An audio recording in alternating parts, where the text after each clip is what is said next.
ठीक है, क्या मैं सैलरी को कंपेयर कर सकता हूँ? तो दुबई में जो अपॉर्चुनिटी मिली वो आपको नौकरी गल्फ से मिली, ठीक है? नौकरी आप गल्फ वहाँ से पे जो है आपने 2 साल वहाँ पे हाँ जी, रिमोटली बिल्कुल काम बिल्कुल किया, बिल्कुल। अच्छी जॉब आपकी चल रही थी, आपने कहा यार चलो अल्फनार स्विच करते हैं। ये सबसे अच्छा पॉइंट मुझे लगा है कि आप पहले आए, आपने ऑफिस वगैरह देखा, एचआर से मिली, एनवायरनमेंट देखा। हाँ पहले ठीक मैंने है, देखा कि भाई सब कुछ सही है तो ही मैं अपनी कंट्रीज मूव करूंगी, अदरवाइज कोई मतलब नहीं है। तो एसएपी का बहुत बड़ा मार्केट है सऊदी अरब में आई थिंक। एंड अभी जैसे कि 2030 विजन के वजह से ना they are investing heavily in these technologies, cloud, cyber security, AI का बड़ा क्रेज़ है और एआई काफ़ी हेल्पफुल भी है, राइट? तो इस चीज़ में बहुत इन्वेस्टमेंट कर रही हैं सारी कंपनीज, नॉट ओनली माइन, ये जितनी भी सऊदी की कंपनीज है सारी इन्वेस्ट कर रही हैं। नियॉम ये सब के लिए भी चल रहा है। तो हाँ, काफ़ी अपॉर्चुनिटीज़ है कंपेयर टू सऊदी, क्योंकि सऊदी काफ़ी ग्रोइंग मोड पर है अभी भी, राइट? दुबई में जो होना था वो हो चुका है, बिल्कुल ऐसे। लेकिन अब सऊदी ये जा रहा डेवलपिंग मोड पे है, है, डेवलपिंग मोड पर है और आप सही टाइम पर आएंगे अगर अभी आएंगे तो मतलब कि मैं आना चाहता हूँ, मैं इंडिया में बैठी हूँ, कोई लड़की हूँ, मैं ग्रेजुएशन अभी तो कंप्लीट सिर्फ हुई है। ग्रेजुएशन करने से कुछ नहीं होगा। देखिए मैं बता दी, फ्रेशर्स के लिए बहुत रेयरली कोई अपॉर्चुनिटीज़ है, अनलेस अनटिल कोई स्ट्रॉन्ग रेफरल हो आपके पास, आपका कोई रिश्तेदार है या कोई है आपको रेफ़र कर रहा है, एटलीस्ट इंटरव्यू शेड्यूल करवा के देख रहा है और कोई एंट्री लेवल जॉब आती है तो आप आ सकते हैं। लेकिन फॉर फ्रेशर्स मेरे हिसाब से तो बहुत डिफिकल्ट है आना सऊदी में कोई भी जॉब मिलना। ठीक है, व्हाट्स योर फाइनल एडवाइस?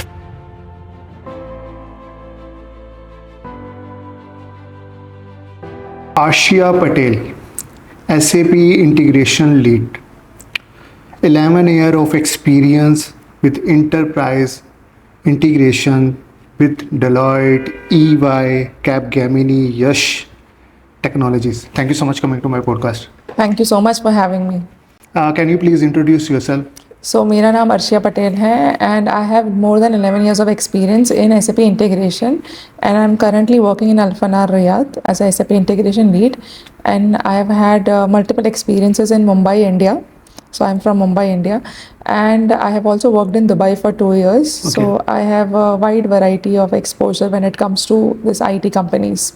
तो आपने ग्रेजुएशन कहाँ से की है? मैंने ग्रेजुएशन की है इलेक्ट्रॉनिक्स एंड टेलीकम्युनिकेशन में M H Saboo Siddik college of engineering, जो मुंबई का one of the top colleges है।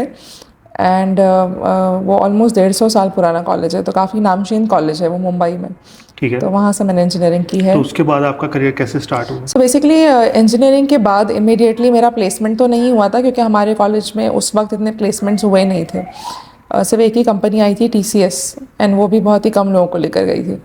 देन उसके बाद मैंने 6 महीना .NET सर्टिफिकेशन किया, जिसमें मुझे C# और .NET का सब कुछ सिखाया गया था। लेकिन इतने में मुझे ना कैपजेमिनी से कॉल आया था for SAP as a fresher. ठीक है, तो उन्होंने मुझे as a SAP fresher interview के लिए बुलाया, और उस वक्त मेरे पास SAP का कोई नॉलेज नहीं था। मैं सिर्फ फुल फॉर्म पढ़ कर गई थी SAP का, और क्या क्या मॉड्यूल्स होते हैं SAP में वो पढ़ कर गई थी।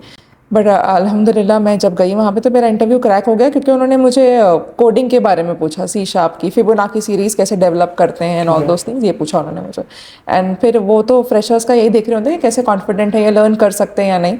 फिर जब मैं हो गई हायर तो उन्होंने मुझे 2 महीना ट्रेन किया 3 मॉड्यूल्स में SAP के, MM, material management, sales and distribution SD, and ABAP module में किया उन्होंने मुझे ट्रेन।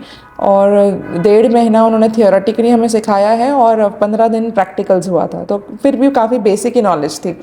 बट लेकिन वहाँ पे जब रिक्वायरमेंट आई क्लाइंट की एक, तो वो इंटीग्रेशन की आ गई, क्योंकि उन्हें अर्जेंटली कोई इंटीग्रेशन वाला चाहिए था। ठीक है, तो PIPO में काम करती थी वो लड़की जिससे जाना था, और सिर्फ 2 ही दिन बचे थे उसके जाने के लिए। तो फिर उन्होंने मुझे बुला लिया एज अ फ्रेशर। 2 दिन में उस लड़की ने मुझे KT दिया है कि PIPO क्या होता है, पाइपलाइनिंग स्टेप्स होते हैं कुछ ऐसे, PIPO के बेसिक्स हैं वो बताया उसने मुझे। ठीक है। उस वक्त PO भी नहीं था, PI था, सिर्फ प्रोसेस इंटीग्रेशन था। ऑन प्रमाइस सिस्टम है बेसिकली SAP का। तो 2 दिन में मैंने बस मॉनिटरिंग और ये सब सीखा, थोड़ा बेसिक्स, और फिर मैंने स्टार्ट कर दिया अपना काम। तो मुझे काम भी मॉनिटरिंग का ही दिया जाता था इनिशियली, क्योंकि फ्रेशर्स को सीखने के लिए मॉनिटरिंग से ही सीखना चाहिए, एरर डिबगिंग करके और ये सब करते करते ही वो सीखते हैं। फिर ऐसे मैंने 1 साल मॉनिटरिंग और सपोर्ट टिकट सॉल्व किए हैं, और P1 इंसिडेंट्स जो होते थे या P2 P3 जो होते थे वो मुझे दिए जाते थे। एज अ फ्रेशर मैंने वहाँ पे सीखा 1 साल काफ़ी। फिर उसके बाद मुझे एक प्रोजेक्ट मिला था मैक्सियम नाम का अंडर कैपजेमिनी इटसेल्फ, जहाँ पे मुझे डेवलपर का रोल मिला। तो फिर मैंने इंटरफेसेस बनाने स्टार्ट किए वहाँ पर पी आई सिस्टम में SAP के। किस टेक्नोलॉजी पे काम कर रहे थे आप? SAP PI सिस्टम में मैंने इंटरफेसेस बनाना स्टार्ट किया। इससे पहले मैं सिर्फ सपोर्ट में थी, अच्छा ठीक है। लेकिन अब मैं एज ए डेवलपर काम करने लग गई थी। फिर वो यहाँ पे 1 साल मैंने सीखा PI में कैसे इंटरफेसेस बनते हैं, बेसिक पाइपलाइनिंग स्टेप्स होते हैं वो सब यूज़ करना होता है, सिंपल इंटरफेसेस दिए जाते थे मुझे। फिर वहाँ पे मैंने सीखा 1.5 साल तक, काफ़ी कुछ सीख लिया था PI में, जो एक ऑन प्रमाइस सिस्टम है, क्लाउड पे नहीं गए थे तभी तक हम।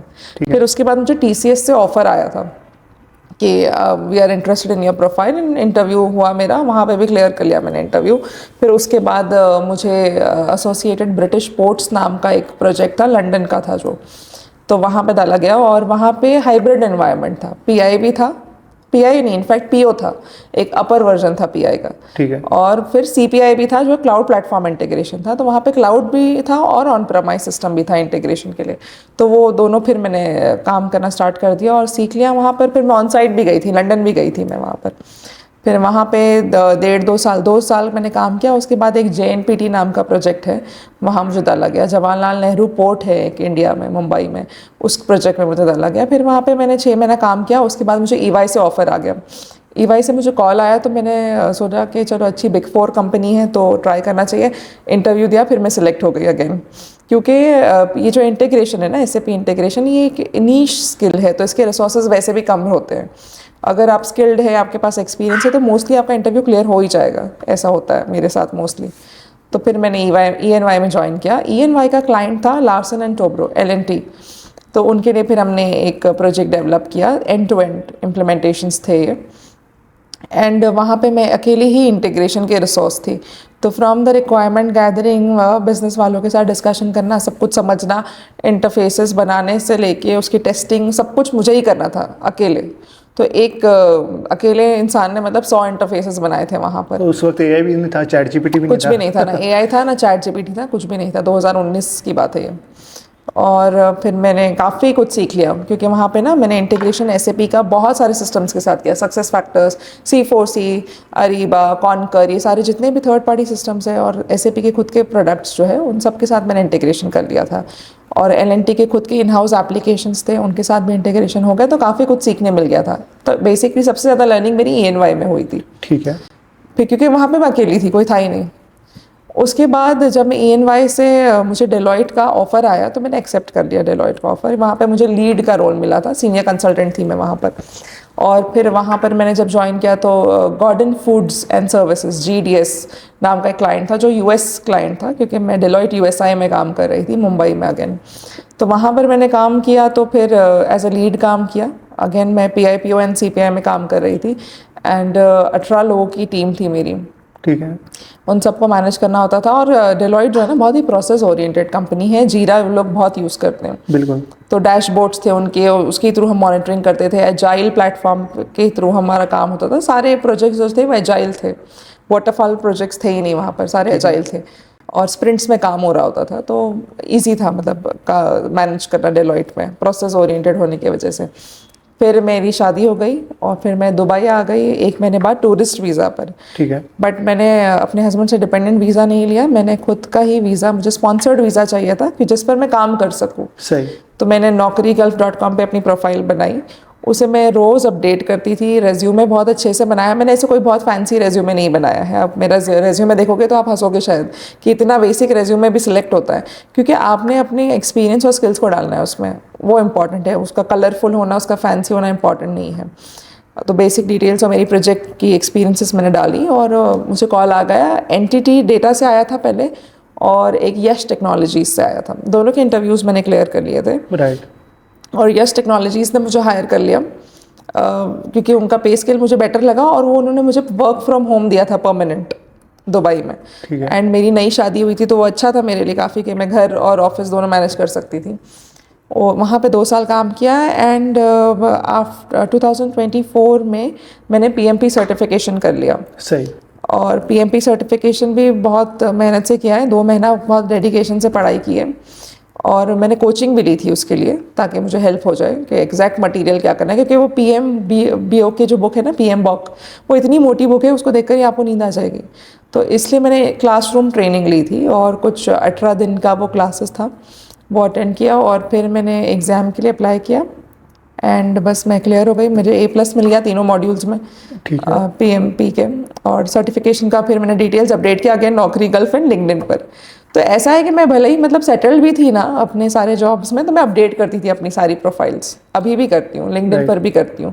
तो लिंक्डइन पर मैंने अपडेट की अपनी सर्टिफिकेशन डिटेल्स, इतने में मुझे अल्फनार रियाद से फिर लिंक्डइन पर मैसेज आया एक रिक्रूटर का कि यहाँ पे अच्छी ओपनिंग है।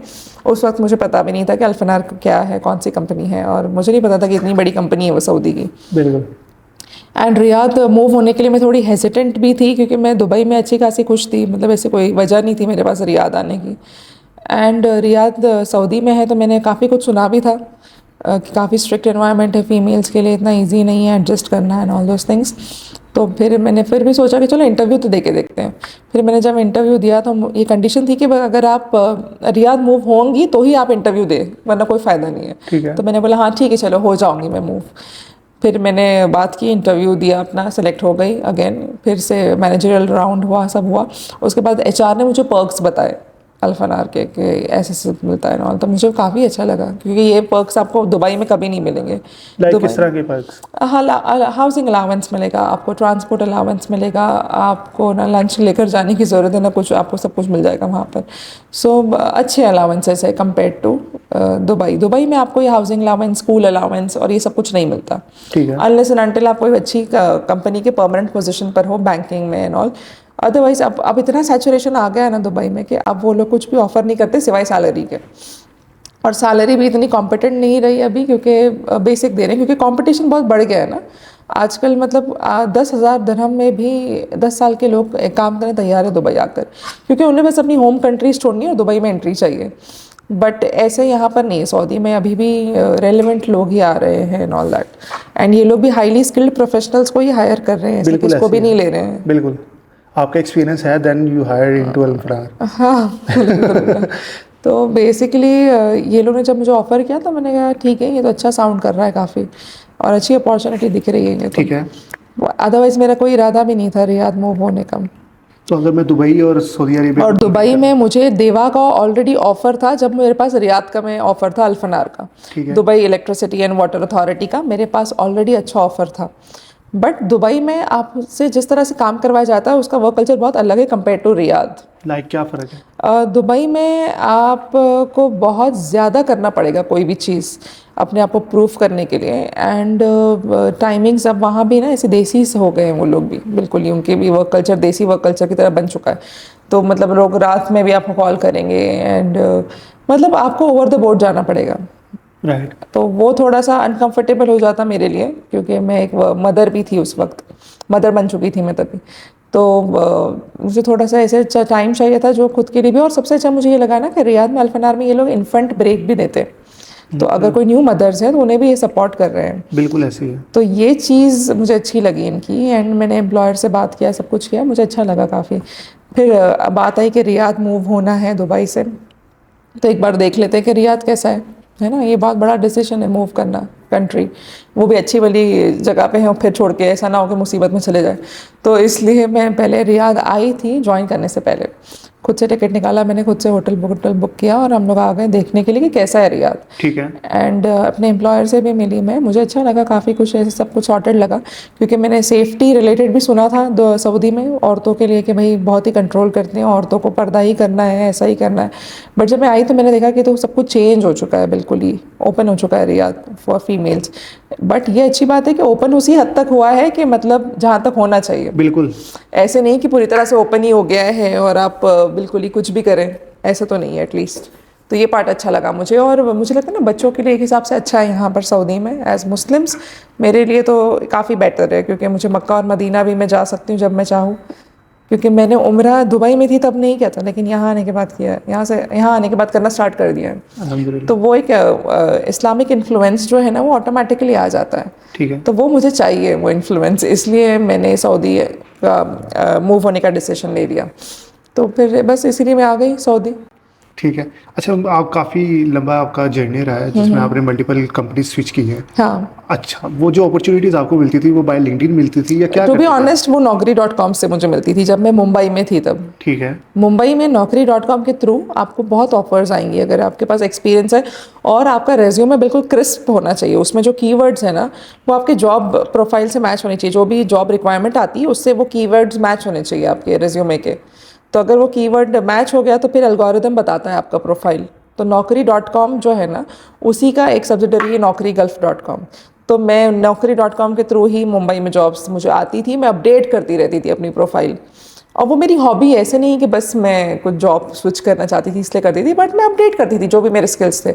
उसकी वजह से मुझे ऑफर्स मतलब आती थी कॉल इंटरव्यूज़ की, तो मैं लेती थी। फिर वो ऐसा कुछ नहीं कि मैं डेलिबरेटली स्विच करती थी, बट सामने से अपॉर्चुनिटीज़ आ रही तो क्यों मैं छोड़ूंगी उसको। ठीक है, क्या मैं सैलरी को कंपेयर कर सकता हूँ? तो दुबई में जो अपॉर्चुनिटी मिली वो आपको नौकरी गल्फ से मिली, ठीक है। नौकरी आप गल्फ वहाँ से पे जो है मिली। ये आपने 2 साल वहाँ हाँ पे जी, रिमोटली बिल्कुल काम बिल्कुल किया, बिल्कुल। अच्छी जॉब आपकी चल रही थी, आपने कहा यार चलो अल्फनार स्विच करते हैं। ये सबसे अच्छा पॉइंट मुझे लगा कि आप पहले आई, आपने ऑफिस वगैरह देखा, एचआर से मिली, इन्वायरमेंट देखा। हाँ ठीक पहले है, मैंने समझ में। देखा कि भाई सब कुछ सही है तो ही मैं अपनी कंट्रीज मूव करूंगी, अदरवाइज कोई मतलब नहीं है।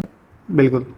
तो सेटल्ड रहूंगी तो ही जाऊंगी, अदरवाइज नहीं जाऊंगी, ऐसा ही तो सोचा अगर था मैं मैंने। सैलरी परस्पेक्टिव से कंपेयर करूँ तो आप 2x 3x आपको यहाँ पे मिल रही है to compare to X Dubai? मिलेगा तो ही मैंने सोचा था कि मैं जाऊंगी, अदरवाइज नहीं जाऊंगी। तो 2x मेरी रिक्वायरमेंट थी, ठीक है। यही मेरी कंडीशन भी थी कि भाई मैं इसी बेसिस पे स्विच करूंगी।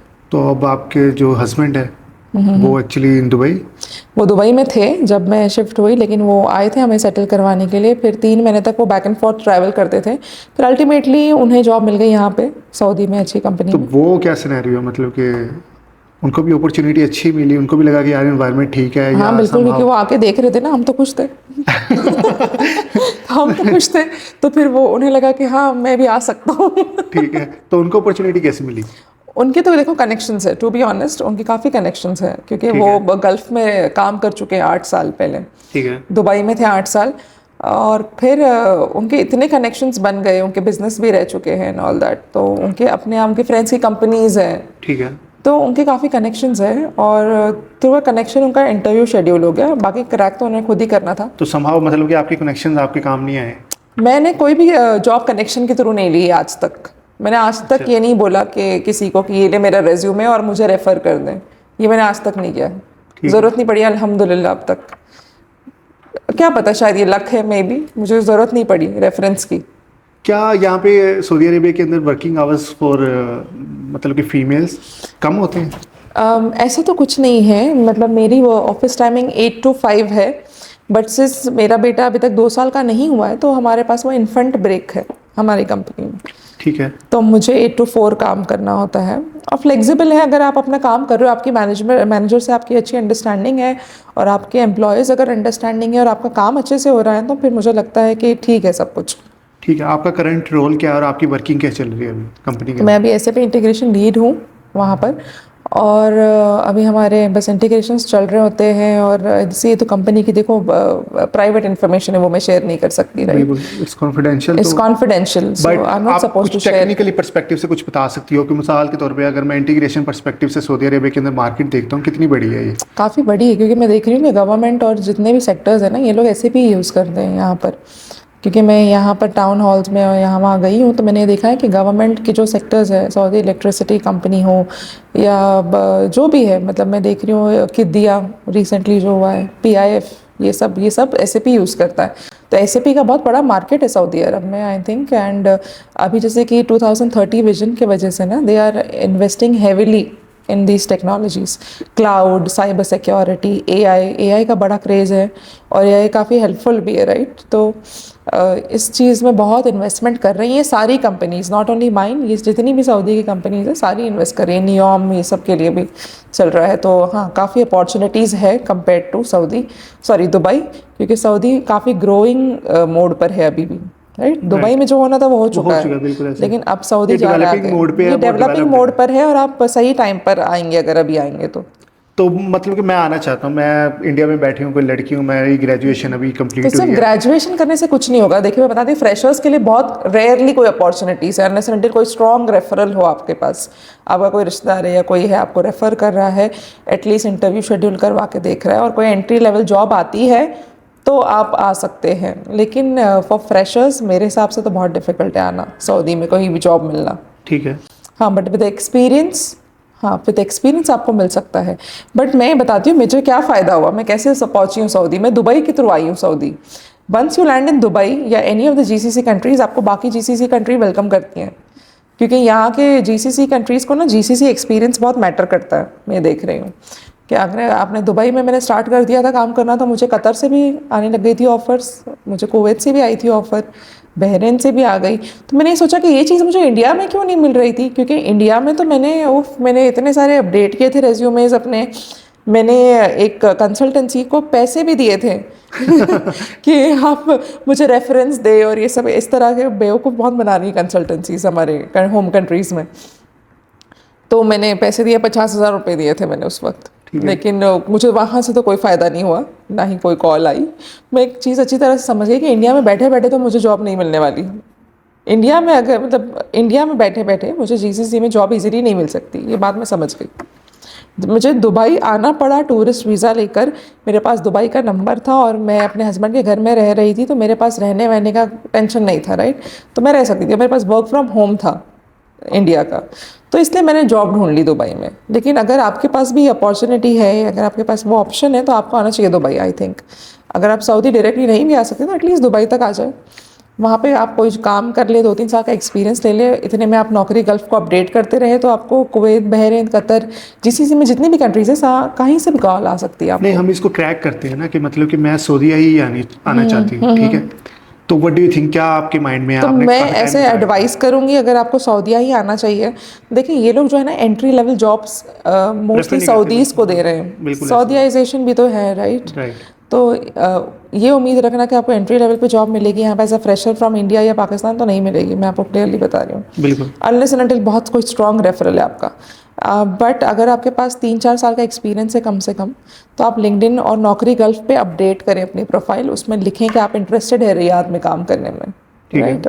We are interested in moving to Saudi, not only Riyadh, Saudi में और भी तो कितनी सारी शहर है ना, दमाम है, खोबर है, ऑल, तो आप वहाँ भी जा सकते हैं, देहरान में भी जा सकते हैं। तो छोटे छोटे जगह पे भी जाके आप काम कर सकते हैं सऊदी में, ऐसा तो ज़रूरी नहीं कि रियाद में ही आना चाहिए। तो आपको क्या लगता है किस टेक्नोलॉजीज के अंदर ज़्यादा अपॉर्चुनिटी? मैं कहूँगी SAP, AI, cyber security, cloud platform पे बहुत है, क्लाउड पे ही सब कुछ जा रही हैं चीज़ें अभी। नहीं, एक्चुअली अभी तो AWS और Azure नहीं ना है यहाँ पे सऊदी अरबिया के अंदर, बट GCP है, ओरेकल है, BTP है हमारा SAP का।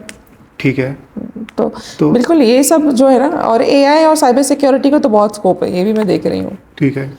क्योंकि ये भी इंपॉर्टेंट है। और प्रोजेक्ट मैनेजमेंट भी अच्छा चल रहा है यहाँ पर लोगों का। प्रोजेक्ट मैनेजमेंट PMP सर्टिफिकेशन भी करना चाहिए आई थिंक लोगों को। देखिए आप हैंड्स ऑन एक्सपीरियंस तो आप काम करने से ही सीखेंगे प्रोजेक्ट मैनेजमेंट का, बट अगर आप PMP सर्टिफाइड है ना, तो आपको काफ़ी कुछ पता चल जाएगा जो आपको नहीं पता रहता as a person who is technical.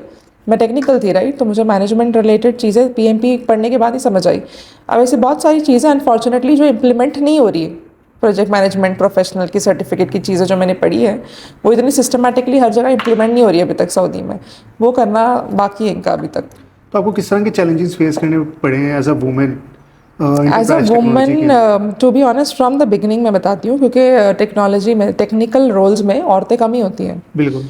तो ऐसे बहुत बार होता था कि रूम में सारे आदमी और मैं अकेली हूँ, और अभी भी ऐसा है कि मैं अकेली ही टेक्निकल रोल में हूँ, और हार्डली मैं अकेली हूँ। मतलब लोग मुझे फिर सीरियसली नहीं लेते, स्टार्टिंग में ऐसे सोच रहे होते कि हाँ ये तो फीमेल है तो थोड़ा इसको दबा सकते हैं हम लोग एंड ऑल, लेकिन ऐसा नहीं है। आप कॉन्फिडेंटली आंसर दें और आप कंसिस्टेंट रहेंगे तो फिर आपको भी सीरियसली लिया जाएगा। लेकिन आप जब नए नए जाते हैं ना कोई भी कंपनी में, जाहिर सी बात है कि वहाँ पे आपको अपने आप को प्रूव करना पड़ेगा कुछ महीनों, कुछ 1-2 साल, 1-1.5 साल तक, फिर आपको सीरियसली लेंगे वो लोग, बिल्कुल। बट एज अ लीड मैं बता रही हूँ, as a lead, be it a female और अ मेल, उसमें आपको चैलेंजेस आ सकते हैं, क्योंकि आप अगर डिफ़िकल्ट कॉन्वर्सेशंस को अवॉइड करते हैं अपने टीम मेंबर्स के साथ, तो आप उनको मैनेज नहीं कर सकते। क्योंकि अगर आप स्ट्रेट फॉरवर्ड बोल नहीं सकते उन्हें, अगर आप शर्मा रहे हैं उनको बोलने से, आप सिर्फ अच्छा बनना चाह रहे हैं उनके सामने, तो फिर ये डिफ़िकल्टी हो जाएगी आपको, क्योंकि आपको फिर काम भी तो करवा के लेना है ना। तो फिर आपने बताना भी, उन्हें समझाना भी कि अच्छा ये गलत है, ये सही है, and all those things. So as a lead आपको लैंग्वेज बैरियर नहीं कभी फेस हुआ? नहीं, मैं अल्हम्दुलिल्लाह फॉर्चुनेटली अभी मेरे पास जो भी है वो सब इंडियंस या पाकिस्तानीज़ और यही सब है। ठीक है। बट ये चीज़ है कि सऊदी में लैंग्वेज बैरियर मुझे फेस होता है बहुत जगह पर। सिर्फ ऑफिस में तो चलो इंग्लिश बोल लेते हैं सब लोग ही, लेकिन ड्राइवर्स जैसे टैक्सी ड्राइवर्स, नून वाले जो डिलीवरी गाइज होते हैं, ये तो इंग्लिश नहीं बोलते ना, तो मैंने अरबी बोलना स्टार्ट कर दी है कुछ कुछ उनकी वजह से। तो लैंग्वेज बैरियर तो है नो डाउट, क्योंकि बहुत सारे लोग अभी भी सिर्फ अरबिक जानते हैं, इंग्लिश नहीं जानते बहुत ज़्यादातर लोग। एंड बहुत सारे लोग ऑफिस में तो नहीं, but outside working environment Arabic आना इम्पॉर्टेंट हो गया यहाँ पर, तो ऐसा हो गया। अच्छा, एक्चुअली जैसे आपने शुरू में बताया भी है कि एक मिथ है सऊदी अरेबिया को एक पर्सपेक्टिव से सोचते बिल्कुल हुए स्टीरियोटाइप है कि बिल्कुल ही औरतों के लिए तो बिल्कुल ही डेंजरस है, और ये ऐसा तो मुझे कुछ भी नहीं लगा। इवन कि I know a lot of मैं सच बोलूँ तो इंडिया और पाकिस्तान से बहुत ज़्यादा सेफ है इधर। बिल्कुल ऐसे ही है। हाँ, मतलब ये औरतें जो वहाँ से बैठ के डर रही है यहाँ आने के लिए, उन्हें वहाँ डरना चाहिए एक्चुअली, यहाँ तो वो सेफ रहेंगी बल्कि। और जैसे आपने अभी बात किया, जैसे मिसाल के तौर पर फ्रेशर्स के लिए यहाँ पे अपॉर्चुनिटी नहीं है, उसकी वजह मैं आपको बता देता हूँ। आप अगर इंडिया में है, जो आपको लर्निंग वहाँ से होगी ना, वो आप सऊदी आके नहीं इतना खास। मैं तो सबको यही कहती हूँ कि कम से कम 5 साल का एक्सपीरियंस लें अपनी होम कंट्रीज़ में। बिल्कुल ही, और फिर उसके बाद अप्लाई करें, क्योंकि आप क्या वैल्यू ऐड कर सकते हैं कंपनी को, वो भी तो इम्पॉर्टेंट है। अगर आप खुद ही एक फ्रेशर है तो आपको क्यों वीज़ा स्पॉन्सर करके बुलाया जाएगा यहाँ पर, इतना वो खर्च क्यों करेंगे आप पर, अगर आपको सिखाना ही पड़ेगा यहाँ बुलाकर। तो मुझे लगता है कि एज अ फ्रेशर तो मुश्किल ही है यहाँ पर जॉब। आपको ऑब्वियसली काफ़ी अच्छे पर्क्स मिल रहे हैं। मिसाल देखिए, आपको पर्क्स, सिर्फ पर्क्स की बात नहीं है, अगर आप कोई भी एम्प्लॉय को बुलाना है यहाँ पर तो उन्हें खर्च करना पड़ेगा उस पर, राइट। उसकी वीज़ा स्पॉन्सरशिप करनी है, उसे मेडिकल इंश्योरेंस देना है, उसके air tickets and so much of investment they have to do, right. So why will they invest in you if you are not adding value to them, instead of that you are a liability. So why would they actually sponsor you? So they will sponsor someone who has more than 5 years of experience, जो professional है actually में, जो बिल्कुल ही समझते हैं चीज़ों को। ठीक है। अगर मैं दुबई और सऊदी अरेबिया को दोबारा कंपैरिजन में डालूं, और अगर मैं वहाँ पे एज अ फैमिली रह रहा हूँ, मेरी बीवी बच्चे अगर वहाँ पे रह रहे हैं और मैं यहाँ पे रह रहा हूँ, कैसे कंपैरिजन करोगे आप? देखिए, मुझे ना यहाँ पर सऊदी में एक चीज़ जो है, 2-3 चीज़ें मुझे पसंद नहीं आई, मैं बता देती हूँ। हाँ, बिल्कुल। यहाँ पे एग्जिट री एंट्री का ये जो कॉन्सेप्ट है, ये बिल्कुल ही मुश्किल कर देता है, इंसान का जीना हराम कर देता है इनफैक्ट। क्योंकि अगर मुझे समझे वीकेंड पर जाना है इंडिया या फिर आउट ऑफ सऊदी, तो मैं क्यों सबको बता कर जाऊँ कि मुझे कहाँ जाना है, क्योंकि मेरी प्राइवेसी भी तो हो सकती है ना कुछ, लेकिन मुझे तो बता कर ही जाना पड़ेगा, क्योंकि मुझे अपने एम्प्लॉयर से एग्जिट री एंट्री लगवाना है, राइट। करेक्ट। और जो चीज़ दुबई में नहीं, दुबई में तो मैं जब चाहे इंडिया जाकर आ जाती थी, कोई पूछने वाला नहीं होता था, लेकिन यहाँ पर तो ये चीज़ है। और एग्जिट री एंट्री सिर्फ मेरा तो नहीं, मेरी फैमिली का भी लगवाना है, उसके पैसे भी देने हैं, तो 200 riyal per person, right. Every time I have to exit Saudi, I have to pay 200 पर पर्सन, तो विच इज़ अननेसेसरी कॉस्ट। तो ये चीज़, एक चीज़ चेंज होनी चाहिए आई थिंक सऊदी में। और एक चीज़ है डिपेंडेंट फीस, जो दुबई में नहीं है। आपने अगर अपनी वाइफ को या अपने बेटे को या अपने बच्चों को स्पॉन्सर कर लिया है, तो आपने वन टाइम वीज़ा की फ़ीस दे दी, मेडिकल इंश्योरेंस की दे दी, या फिर अगर आपको बेनिफिट है कंपनी से फैमिली का, तो वो भी मिल गया आपको। बट आपको अलग से लेविस फीस क्या कुछ तो है यहाँ पे, एक फ़ीस लेवी फीस है बोलते हैं, आई थिंक उसको लेवी फीस बोलते हैं। डिपेंडेंट फीस है जो 400 रियाल पर मंथ आपने पे करना, बिल्कुल, हर डिपेंडेंट के लिए। तो अगर आपके घर में 4 डिपेंडेंट है आपके, तो 4 × 4 = 1600 आपको मंथली पे करना है गवर्नमेंट को यहाँ पर, राइट।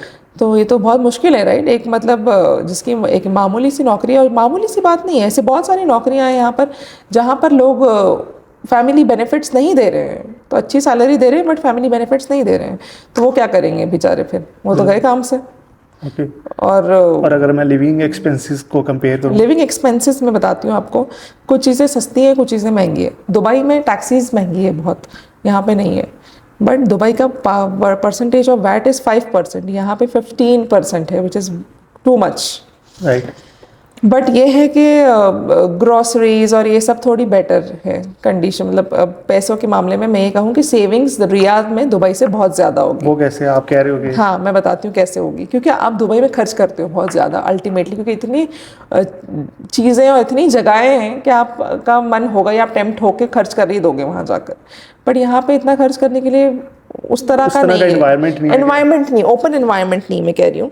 और क्लोथिंग में भी आपने बहुत ज़्यादा खर्च करने की ज़रूरत नहीं है, मैं समझती हूँ। ठीक है। क्योंकि यहाँ पर एक तरीका है ड्रेस करने का, तो आपने अगर वैसे ड्रेस कर लिया है तो ठीक है, आपके लाइफस्टाइल पर डिपेंड करता है, नो डाउट अबाउट इट, आपका खर्च है ना।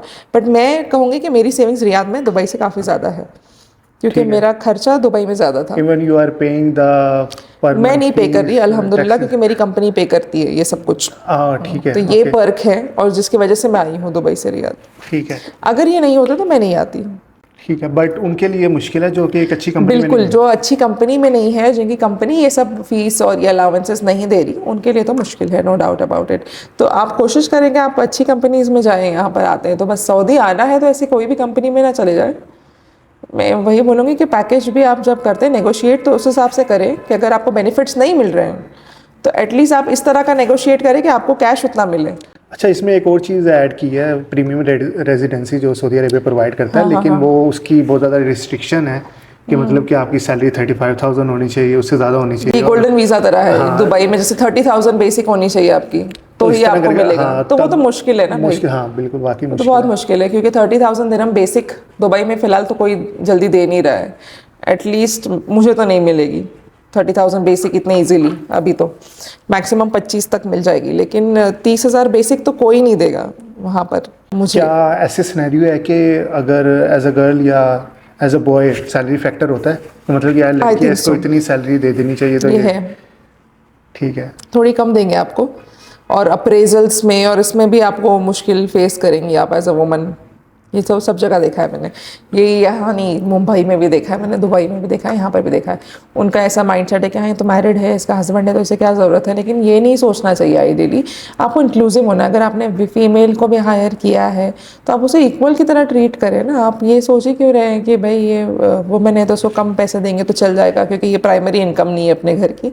But this is not the right way. आपके लिए तो एम्प्लॉय दोनों भी बराबर होना चाहिए, वुमेन और मैन दोनों ही बराबर होना चाहिए। ठीक है। अच्छा, वर्क लाइफ बैलेंस पे अगर बात करते हैं, मिसाल के तौर पे दुबई, इंडिया और सऊदी अरेबिया, आपको नहीं महसूस हुआ कि आप सऊदी अरेबिया के अंदर थोड़ा रिलैक्स फील करती हैं काम? मैं करती हूँ रिलैक्स्ड फील, इसलिए मैंने दीवा का ऑफर छोड़ दिया दुबई का और सऊदी आ गई हूँ। आई होप अब ये सुनने के बाद मेरी रिलैक्सेशन चेंज ना हो जाए। लेकिन हाँ, मुझे रियली ऐसा लगता है, क्योंकि थोड़ा सऊदी अरब जो है ना, ये स्लो है कंपैरेटिवली दुबई से। लाइफस्टाइल और हर चीज़ थोड़ी स्लो है यहाँ पर, पेस स्लो है सऊदी का कंपेयर टू दुबई। तो अल्टीमेटली ये आपके वर्क लाइफ बैलेंस में इफेक्ट करेगा ही, जाहिर सी बात है। अच्छा, अब मिसाल के तौर पे मुझे पता है कि जो भी लड़कियां इंडिया में बैठी हैं या पाकिस्तान में बैठी हैं, अगर आपको देख रही हैं ना, उन्होंने पहले जाके आपकी लिंक्डइन प्रोफाइल देखनी है, उन्होंने देखना अच्छा ये लड़की SAP इंटीग्रेशन के अंदर एक्सपर्ट है, ठीक है, तो उन्होंने सोचना यार ये हम कैसे बन सकते हैं, उसका रोड मैप। तो ज़रूरी नहीं है कि उन्हें SAP इंटीग्रेशन ही एक्सपर्ट बनना चाहिए, बट उन्हें अगर IT फील्ड में आना है या जो भी फील्ड में आना है, मैं ऐसा कहना चाहूँगी कि लड़कियों को अपनी एजुकेशन पहले तो कंप्लीट करनी चाहिए। ऐसे बहुत लोग होंगे जो आपके लिए अच्छे से अच्छा रिश्ता लाएंगे, जब तक कि आपकी एजुकेशन कंप्लीट ना हो। लेकिन टेम्प्ट ना ही होना है आपको टेम्प्ट होना ही नहीं है इन सब चीज़ों से, क्योंकि शादी अल्टीमेटली होनी ही है। बट पहले आप कुछ बन जाए और इंडिपेंडेंट बने आप पहले, क्योंकि खुदा ना खास्ता कुछ होता है बाद में, तो एटलीस्ट आप अपने आप को सपोर्ट कर सकती हैं, और वही आपके लिए आपका एम्पावरमेंट है एक्चुअली। एंड एक रिस्पेक्ट ही अलग होती है इंसान की जब वो इंडिपेंडेंट होता है ना। शादी के बाद भी आपकी रिस्पेक्ट अलग होगी अगर आप एक इंडिपेंडेंट इंसान हैं, और आपसे शादी करने वाले भी फिर अंडरस्टैंडिंग टाइप के ही मिलेंगे आपको, क्योंकि वो एक वर्किंग वुमन को सपोर्ट करना इतना ईजी नहीं है। तो अगर कोई सपोर्टिव इंसान है तो वही आपसे शादी करेगा, ऐसे कोई भी नहीं करेगा। तो मैं तो कहूँगी कि इस तरह से गिव अप करें ही ना, और एजुकेशन कंप्लीट करें। 2-3 साल का वर्क एक्सपीरियंस दे शादी से पहले, बहुत इंपॉर्टेंट है ये। आपकी पर्सनालिटी भी डेवलप करेगा, आपको कॉन्फिडेंट बनाएगा, आपको सही और गलत की पहचान हो जाएगी, और पीपल मैनेजमेंट सीखेंगे आप, जो बहुत इंपॉर्टेंट है शादी के बाद। पीपल नहीं, वो आप उसको कहें पॉलिटिक्स और पीपल मैनेजमेंट सब कुछ ही है उसमें। तो वो करना है ना अगर आपको, तो आपके पास वर्क एक्सपीरियंस होना चाहिए। एज अ फ्रेशर मैं तो कहूँगी आप कहीं भी नहीं जा सकते ना, इसमें ना शादी में आपको नहीं जाना चाहिए एज अ फ्रेशर। ठीक है, तो आप सैप के अंदर क्या रोड मैप SAP के अंदर SAP के अंदर आप क्या रोड मैप देंगी? रोड मैप से आपका क्या मतलब है, आप क्या कहना चाह इन रहे द सेंस मैं अब एसएपी के अंदर ही काम करना चाहता हूँ, ठीक है, क्या रोड मैप होगा कि सो कैसे देखिए, मैं स्टेप स्टार्ट होगा? एसएपी के अगर आप काम करना चाह रहे हैं तो मैं एज एन इंटीग्रेशन पर्सन मैं ये समझती हूँ कि मुझे ना एंड टू एंड समझनी चाहिए चीज़ें, क्योंकि एसएपी है क्या, ईआरपी, राइट, बिजनेस मैनेज कर रहा है वो, तो मुझे पहले सारे प्रोसेसेस समझने चाहिए कि कैसे सब कुछ होता है, एक मटेरियल क्रिएशन से लेके एंड तक उसकी बिल्डिंग, इनवॉइसिंग, सब कुछ कैसे होती है और कैसे एक बिजनेस प्रोसेस चलाया जाता है एंड टू एंड, और इंटीग्रेशन का फिर उसमें क्या रोल है। तो अगर आप एक इंटीग्रेशन कंसल्टेंट बन रहे हैं तो आपको पहले ये सब चीज़ें भी समझनी चाहिए, तो आप फिर बेटर सोल्यूशंस प्रपोज कर सकते हैं। तो मेरा अल्टीमेट गोल यही है कि मैं सब कुछ अच्छी तरह से समझूँ। फाइनेंशियल पोस्टिंग्स होती है एसएपी में, बहुत कुछ होता है, राइट, हर मॉड्यूल का अपना एक रोल है। तो अगर आप ये सब कुछ समझते हैं ना, तो आपके लिए इंटीग्रेशन फिर बहुत बेटर हो जाएगा समझना उसको। और इंटीग्रेशन सिर्फ टेक्निकल रोल नहीं है एक्चुअली, आपको टेक्नो फंक्शनल होना चाहिए आइडियली, आई थिंक, इसके लिए। तो अगर आप सब कुछ समझ सकते हैं तो फिर इंटीग्रेशन आप कर ही लेंगे, टेक्निकल रोल जो है वो आप निभा ही लेंगे आराम से। लेकिन ये मेन चीज़ है फंक्शनैलिटी समझना चीज़ों की।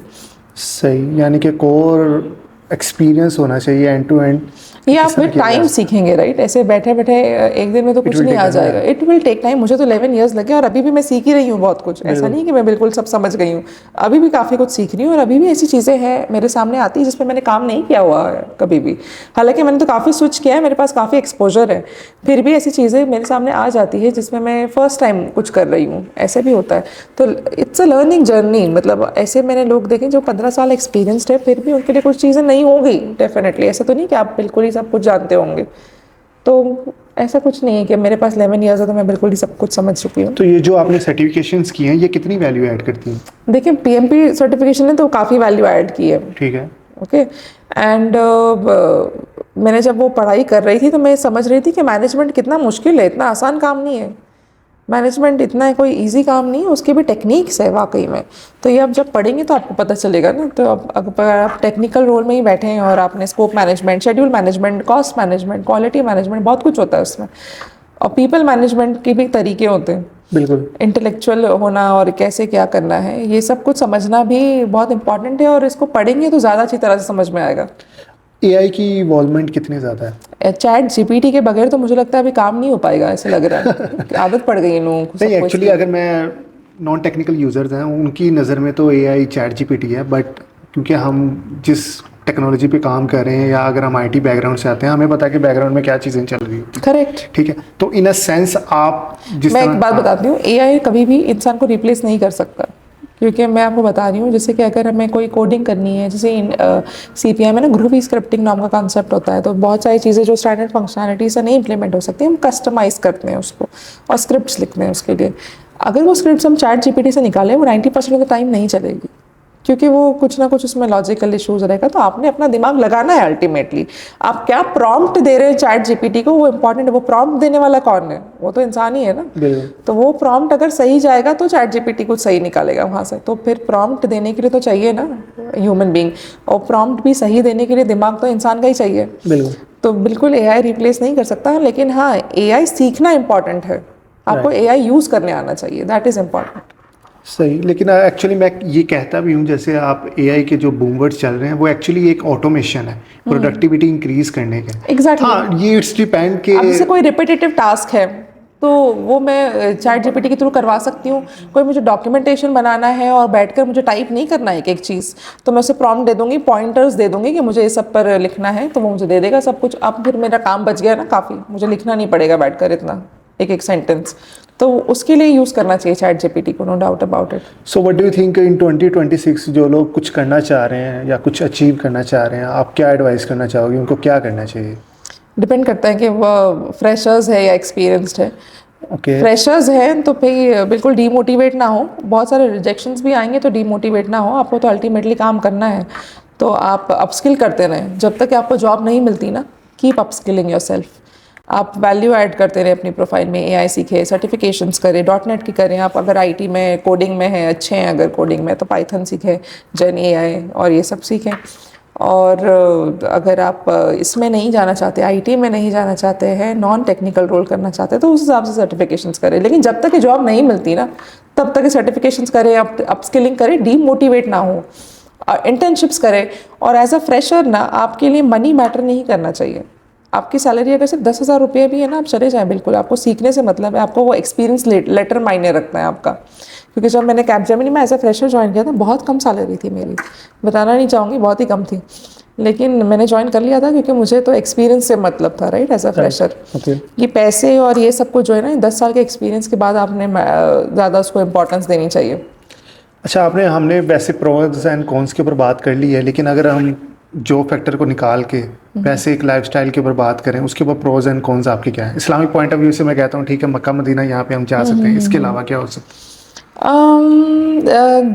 मैं ये कहूँगी, मैंने एक नोटिस किया रिसेंटली, दुबई से मैं मुंबई 2.5 घंटे में पहुँच जाती थी, लेकिन यहाँ से मैं 4.5 घंटे में पहुँच रही हूँ। ठीक है। ये एक कौन है बस। बाकी मुझे तो टू बी ऑनेस्ट ना काफ़ी फूड में ऐसा कोई फ़र्क नज़र नहीं आया, क्योंकि मैं वहाँ भी अरेबिक फूड ट्राई कर चुकी हूँ, यहाँ भी कर चुकी ठीक है। हूँ। वो फ़र्क है कि आप वहाँ पे ना, दुबई जो है ना बहुत ज़्यादा एक्सपैट फ्रेंडली कंट्री है, क्योंकि Dubai is mostly managed by expats. बिल्कुल।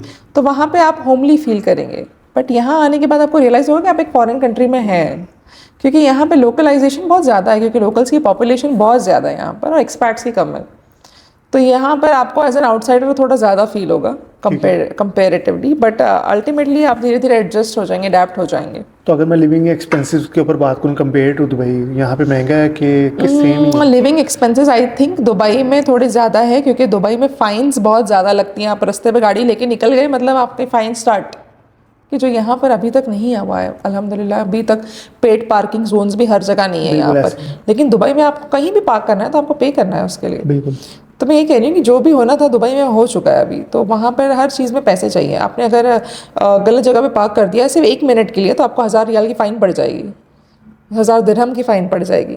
लेकिन यहाँ फिर भी थोड़ा रिलैक्स्ड है चीज़ें। That mean you have the driving licence? Yes, ठीक है, मेरे पास ड्राइविंग तो लाइसेंस वो है। मेरा ख्याल है कंपेयर टू दुबई। और दुबई में ड्राइविंग लाइसेंस लेना वो इतना मुश्किल है। दुबई में ड्राइविंग लाइसेंस लेना, वो तो बस मौका ही ढूंढ रहे होते हैं कि कब आपको फेल करें।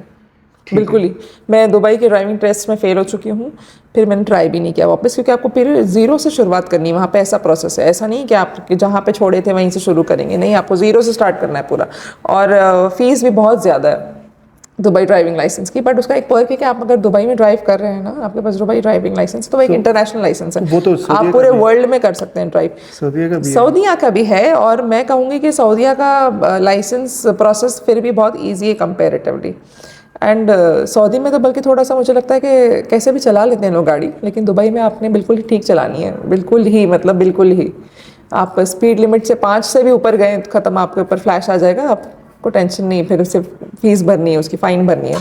तो खर्चे ज़्यादा है दुबई में हर तरह से। रेंट्स भी मैं कहूँगी दुबई में ज़्यादा है।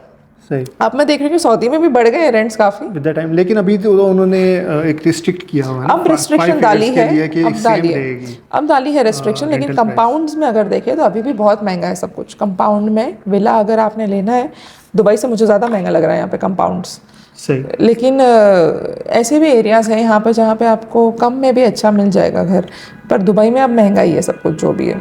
अच्छा, ये क्वेश्चन पर एक और है, दुबई में आप प्रॉपर्टी अगर खरीदते हैं तो उसकी फ्री होल्ड है आपके पास, पूरी सारी फ्लेक्सिबिलिटी है। लेकिन यहाँ पे अभी तक वो नहीं हुआ है बिल्कुल। वो इंशाल्लाह विद द टाइम मेरा दुबई में आप कहीं भी घर खरीद सकते हैं, बट यहाँ पे ऐसे कुछ डेजिग्नेटेड एरियाज है, वहीं खरीद सकते हैं। तो अगर और गोल्डन वीज़ा का कॉन्सेप्ट जो है ना, वो दुबई में है, जो यहाँ पर इतना कोई खास नहीं है, अभी नहीं है। बिल्कुल। तो अगर इन्वेस्टमेंट के तौर पे देख रहे हैं तो दुबई, बिजनेस के तौर पे देख रहे हैं तो दुबई, क्योंकि आपको फ्री होल्ड मिलेगा सब कुछ। दुबई में बिजनेस करना बहुत ईजी है, फ्रीलांस वीज़ा ले लिया आपने, अपना काम स्टार्ट कर दिया, और आपको कोई पार्टनरशिप नहीं करनी किसी से। बट यहाँ ऐसा कुछ नहीं है। बिल्कुल। अच्छा, ये क्वेश्चन मुझे पहले ही आपसे पूछना चाहिए था। व्हाट डू यू थिंक कि आपका कैसा एक्सपीरियंस रहा है Deloitte versus EY versus Capgemini? मैं बता रही हूँ, कैपजेमिनी तो देखो, ये सारी तीनों भी जो है ना मल्टीनेशनल बड़ी कंपनीज है, कंसल्टिंग्स है। बट EY और डेलॉयट जो है बिग 4 है। बेसिकली कंसल्टिंग उनका सेकेंडरी है, बट टैक्सेशन, ऑडिटिंग, ये सब इनका प्रायोरिटी है, EY एंड डेलॉयट का। तो और क्लास अगर देखा जाए तो EY एंड डेलॉयट का काफ़ी ज़्यादा है, ऊपर है compare to all other companies which I have worked in. तो आप क्या कह रहे हैं, क्या कंपेयर करना है? अगर मैं वर्क एक्सपीरियंस और लर्निंग के पर्सपेक्टिव से मैंने EY में सबसे ज़्यादा सीखा है, क्योंकि वहाँ मैं अकेली थी, जैसे मैंने कहा। तो ENY जो है ना, आपको हायर करेगा, लेकिन काम आपके पास रहेगा, प्रेशर बहुत रहेगा काम का आपके ऊपर, there is no doubt about it. ये काम का तो बहुत ज़्यादा प्रेशर रहेगा, लेकिन आप एंजॉय भी करेंगे उसको। अगर आप खुश हैं अपने काम से, काम करने में आपका इंटरेस्ट है, तो आपको मज़ा आएगा, क्योंकि काम तो बहुत ज़्यादा होगा वहाँ पर, नो डाउट अबाउट इट। दिन और रात एक हो जाएंगे। डिलॉयट स्ट्रक्चर्ड है, वहाँ पे वर्किंग आवर्स है, लेकिन मैं अभी रिसेंटली सुन रही हूँ कि लोगों से कि उन्हें वहाँ पर भी वैसा ट्रीटमेंट मिल रहा है, दिन और रात फिर से काम कर रहे हैं बेचारे। कैपजेमिनी में 9.5 आवर्स आपने देने हैं तो देने हैं, अगर आपके पास काम नहीं है तो भी आपको रहना ही है वहाँ पर। तो हाँ, लेकिन लर्निंग पर्सपेक्टिव से मुझे कैपजेमिनी और यहाँ पे बहुत कुछ सीखने मिला ENY में। राइट। और अल्फनार में भी मैं काफ़ी कुछ सीख रही हूँ, क्योंकि मैं कहूँगी कि ये प्रोडक्ट बेस्ड कंपनी है, तो ये लोग खुद के लिए अच्छा ही करेंगे, राइट। ये बेस्ट से बेस्ट करने की कोशिश कर रहे हैं ये लोग। What's your final advice on for no it's up to you, मतलब कि क्या आप एक्सप्लेन करना चाहते हो फाइनल एडवाइस में भी for the youth, for the young girls? So मैं ये कहूँगी कि बस कोई अगर गल्फ में काम कर रहा है तो उससे बिल्कुल ही ऐसे फैंटेसाइज नहीं हो जाना है कि आप अपनी होम कंट्री में खुशी ना रह सके, ऐसा नहीं होना चाहिए। मैं तो शादी करके दुबई आई थी, इसलिए मैंने जॉब ढूंढी है, अदरवाइज़ मैं इतना कुछ नहीं कर रही थी कि बिल्कुल ही मुझे निकल जाना है वहाँ से और यहाँ आना ही है, ऐसा कुछ नहीं है। ये सबकी अपनी अपनी जर्नी होती है। हाँ, आप बिल्कुल कोशिश करें, आपकी अगर ख्वाहिश है तो कोशिश करनी चाहिए, बट अगर नहीं हो रहा है तो ज़रूरी नहीं कि आपको अपने होम कंट्री से भागना चाहिए। नहीं, आप बिल्कुल खुश रहें अपनी कंट्री में, अगर अच्छी ऑफ़र मिल रही है तो। बट अगर आना ही है, अगर GCC, तो शुरुआत दुबई से करें, आई विल सजेस्ट। सही, thank you so much for your time. Welcome. और मैं आपका लिंक्डइन और इंस्टाग्राम मेंशन कर दूंगा। जी बिल्कुल, देखिए, बट प्लीज़ मुझसे रेफरल ना मांगे, क्योंकि मैं रेफर नहीं कर सकती किसी को, क्योंकि मैं खुद तो रेफरेंस के थ्रू नहीं आई हूँ और मेरे पास वो अथॉरिटी नहीं है। हम ठीक है, हमने कन्वर्सेशन की, एक किसी ना किसी तरह हमने वैल्यू ऐड कर दी उनके लिए जिनको इन्फॉर्मेशन चाहिए थी। ये नहीं होता कि यार मैं रेज्यूमे आपको सेंड करूँ, मैं कहूँ मुझे कहीं पे लगवा दें। नहीं, बट मेरे पास ऐसा होता है, मुझे इतने DMs आते हैं, मुझे इंस्टाग्राम पर इतने DMs आते हैं कि मुझे रेफ़र कर दें आप, तो आई एम लाइक कि मेरे पास वो अथॉरिटी नहीं है, पहली बात तो रेफ़र करने की, और आउट ऑफ द वे जाके मैं ऐसे किसी भी अनजान इंसान को कैसे रेफ़र कर सकती हूँ, right. And apart from that I think हम सिर्फ एडवाइस कर सकते हैं आपको, मैं सजेस्ट कर रही हूँ कि मेरी इंस्टाग्राम पर मैं बहुत सारा IT कंटेंट डालती हूँ, जिसकी वजह से आपको जॉब मिल सकती है, लोगों को मिली है वो फॉलो करके, टिप्स एंड ट्रिक्स। तो टिप्स एंड ट्रिक्स यूज़ करें, और मैंने भी टिप्स एंड ट्रिक्स से ही थ्रू जॉब ली है, तो वो मिलती है, मतलब वो काम आएगी वो टिप्स एंड ट्रिक्स आपके काफ़ी। Okay, thank you so much. Welcome, thank you.